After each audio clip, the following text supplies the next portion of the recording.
In this episode of Miniature Landscape Hobbies, we're going to look at some products used by scale modelers and see how they can help wargamers up their painting and model building skills.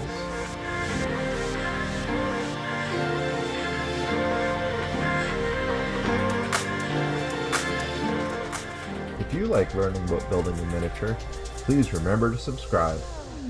I've been an avid wargamer since I was about 12 years old, and in that time I've painted every type of model you can think of. 6mm Space Marines? Yes, no problem. Warhammer 40,000? Of course. Fantasy Battle? Oh yeah, sure. I've even played X-Wing. I've played them all. I was working with Games Workshop in a program called The Outriders when the Peter Jackson Lord of the Rings movies first hit. That probably gives you an idea of how old I am. And in this amount of time, I may not have become the best painter, but I'm a pretty good painter. I have a couple Golden Demon finalist pins in the basement somewhere, although I never did win a statue. But when it comes to the hobby, you can probably say I've been around the block. Or at least I thought I had. Because, as you know, the purpose of the channel for Miniature Landscape Hobbies is to look at the variety of techniques that belong to the hobby of building in miniature and look at how we can borrow from one hobby to the next to enhance our skills. So while working on the channel, I started paying particularly close attention to some of the skills that scale modelers were using, and let me tell you, I found some amazing products. So in this video, I want to share with you 3 of my favorite products. I've learned about these by studying up on scale model techniques. The 1/72nd or 1/35th scale model builder has a lot of excellent products that they've been using for many years and that we can use to really revolutionize the wargamer's painter's ability. Now, what I'm not saying is that scale model building is superior to wargame models. That's not my point at all. All I'm trying to do is introduce you to some new products that I think may really help you with your painting game. If you, of course, have known about these for years, just ignore it, move on to the next product.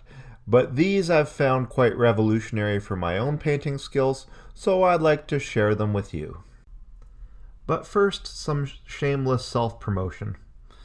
My channel is supported entirely by my viewers, so I'd like to encourage you to check out my Etsy store. Right now, I have a 20% off coupon that's exclusive to my viewers.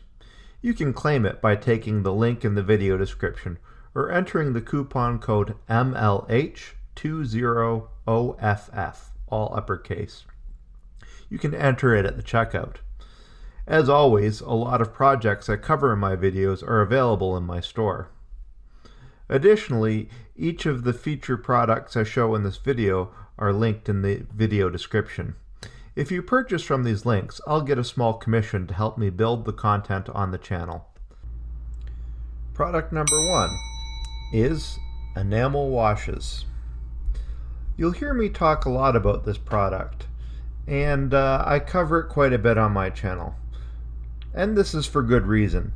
This product is more than anything else, other than maybe my airbrush or learning to dry brush, the number one thing that has enhanced my painting.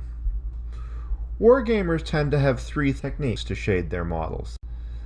They layer acrylic paint darker to lighter, wash the surface of the model with a dark ink, which then settles into the crevices, or they may line in a model by taking ink or black paint and using a fine brush to paint around the details to provide enhanced contrast.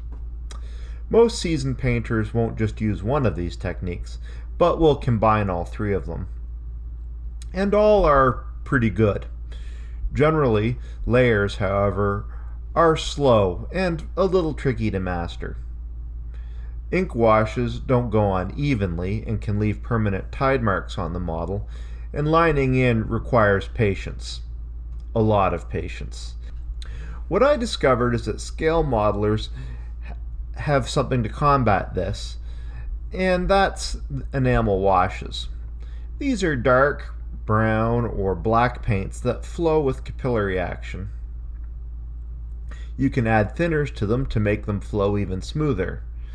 Now, when you want to get into the corners to build a shadow or define a detail, all you need to do is soak up some enamel with a brush and literally poke it into the spot you're painting. Capillary action will draw the paint to where you want it, and that's pretty much it. This is much faster than lining in with acrylic paint. And if you're an experienced painter with acrylics, you know exactly what I mean. You've got to take a fine brush and make your ink or your black paint watery enough that it flows, but not too watery that it loses its consistency. And then taking a fine brush, go in and systematically paint a border around all the details to create contrast. When using enamel washes, there are a couple things that I need to mention that you should probably watch out for. First, when using enamels, you need to put a satin or gloss varnish down over your previously painted acrylic layers. Enamels can damage acrylics if applied too heavily. Second, you need to remember to have some enamel thinners on hand. The thinners are an equal part in the process. You need them to help increase the ability for the enamel to flow with capillary action, and you can also use it to clean up mistakes you've made and eliminate tide marks. Third, there's an alternative way to use enamel washes, a way that allows you to speed up the model shading process if you want to complete a model quickly. To do this, you don't take a targeted approach by putting the enamel into the individual crevices on the model. Instead, you brush a layer of thinner over the whole model first, and then go ahead and quickly apply another layer of enamel over top of that. The thinner will break the surface tension and draw the enamel into the crevices. This isn't as precise or good as using a pin wash, but it is extremely fast and yields pretty good results for the wargaming table. The last point I'd like to make about using enamels is more of a cautionary tale. When you're a wargamer, you tend to use the term wash to refer to putting the ink over the top of the whole model at once and letting it sink into the crevices. For scale modelers, the term wash goes hand in hand with pin wash. That is not a global application of the enamel over the whole model, but a targeted approach where you deposit it with a fine brush. So when you hear a scale modeler talking about washing, the wargamer should most likely stop and think of it as lining in. The second product I want to recommend is Dust and Dirt Deposits by AK Interactive. There are other similar products in the line, and there certainly are others made by other manufacturers that you should definitely go check them all out. They're all really great. But this one product, for me, is a real go-to, and I always have it nearby. In the scale modeling community, weathering is an art all unto itself. The process of aging or making the model show wear and tear is usually a process that is at least as lengthy as the process of building the model itself. And this is great because it establishes a real story and a sense of time and place for the model. However, for wargamers, this is less important because you might just want to prepare the model quickly for a game, and the smaller scale tends to make advanced techniques less relevant. Usually, a quick acrylic weathering job works fine and can be done on the spot.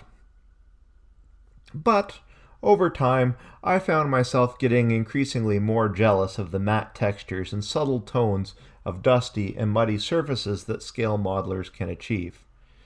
In particular, as I paint World War II and Cold War vehicles more than anything else, I became fascinated by the way some modelers got dirt textures to settle into the tire cleats and into tank tracks and road wheels. Dust and dirt deposits, then, offers a quick and easy solution to this. You can apply it with a brush in the quantity that suits your model, and it can be as dirty as you want it to be. It's enamel based though, so make sure you varnish the surface first. Then, before it dries, you can take some thinner and go back over the surface creating streaks or blending it in to make it as obvious or subtle as you want. It dries with that realistic matte quality, and it adds texture to the model that you don't get from acrylics. Go ahead and add a light dry brush of sand or buff acrylic over top, and I find the results are about perfect for 1/100 scale models. The product can also form a basis for further work, so if you want to add pigments or other weathering techniques over the top, go ahead. It makes a great foundation to build upon.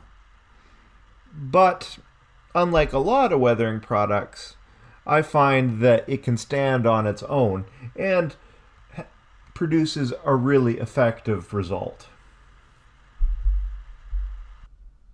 The last product I want to cover is extra thin plastic cement. I have the Tamiya version as it seems to be the most common, but there are other kinds, all of which do the same thing. Now, you may laugh at me if you're an experienced model builder, but I did not discover this stuff until about 6 months ago.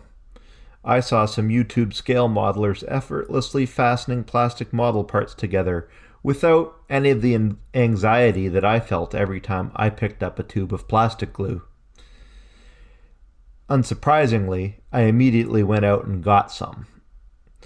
This means that I went 29.5 years using old-fashioned Testor's model cement. That stuff has its virtue and place, but it also has a major drawback. Plastic cements melt the surface of the parts, creating the join. This is good, but also a little unforgiving. I bet I have 1,000 orcs and space marines out there being used secondhand by other gamers, and all of them have some form of unsightly scar left on them from drips of glue melting surfaces that really should have been smooth. Here is a T-34 that I built last year. Yup, see how scarred and deformed the hatch is? The thin cements, however, almost completely eliminate the risk of you dissolving part of your lovingly built models. They flow smoothly and will reach the joins in the models with capillary action. This means that you can dry fit parts together and then brush the glue over the outside of the join. The stuff that flows into the joints will build a bond. The excess will evaporate. No melty bits. When it comes to the bond itself, it seems to set very fast and seems pretty much as strong as any other type of plastic glue, certainly strong enough to handle even the most demanding model building tasks. Seriously, if you've never used this stuff, go out and get some. You won't understand how you lived without it. If you have been using it for years and wonder how I made it into my 40s without discovering this stuff, well, please don't laugh at me. So there you have it. 3 products from the scale model building community that I think any wargamer can really use to up their game. Now, as I said before, this isn't a knock against wargaming. I believe the wargamer has a lot they can show other model building communities, and that's something I intend to cover in the future. In the meantime, please give these products a try. You can connect to them from the links in the video description and purchase them there if you wish. Proceeds from that will help support the channel, or why not go into your friendly local game store. That's it for this episode. I hope you enjoyed watching it as much as I enjoyed making it. I really appreciate all of my viewers. So, until next time, remember to keep building life in miniature.